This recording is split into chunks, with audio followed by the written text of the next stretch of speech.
are facing growth headwinds. How do you see growth in these countries, and how do you see India being placed in terms of growth versus the BRICS?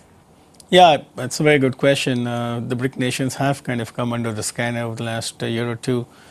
Growth rates have dropped quite significantly. India recorded a 5% GDP growth rate last quarter, slightly below that. Chinese growth, as we just said, has gone down a fair bit from the structural levels it was at 5 years back. Brazil, after hitting a very significant high in 2011, I think at 8%, has gone down significantly down to about 2%. Same with Russia. Clearly, there are structural issues in the BRIC economies, and I think we are beginning to see some signs of these structural issues being addressed now. For example, the entire reform package in India over the last 3 or 4 months, the effort to reduce fiscal deficit, current account deficit, and not just pursue growth blindly. You've seen something similar in China as well. The new policymakers are not unduly worried about a headline GDP growth.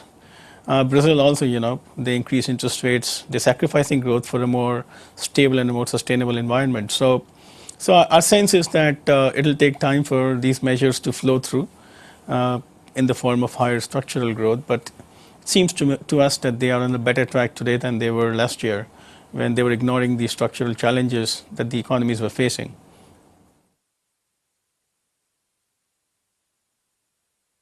How are you reading the global commodity prices, and how do you see it impacting India and specific sectors like iron and steel and the overall consumption sectors? Yeah, as I said earlier, we believe that the big bull run in commodities is probably over. To that extent, we are not so kind of positive on global commodity prices. As far as India is concerned, India has a significant import content in commodities, which basically means that, especially in energy, you've got tons of imports on petroleum products as well as on coal now. So if global commodity prices kind of come off, it's going to be good for the economy, no doubt. It's going to ease off inflationary pressures. It's going to allow the central bank to cut rates. It's going to ease the current account and the fiscal account deficit as well. Having said that, India does have a fair share of cyclicals in its kind of indices, So some of those stocks could come under pressure. Having said that, companies which are suffering because there were very little processing margin because of very high mining prices, they're going to benefit, at the margin, because they will get some margins in processing, as in people who convert from raw ore to finished product, So some of that's going to flow through in a positive manner as well.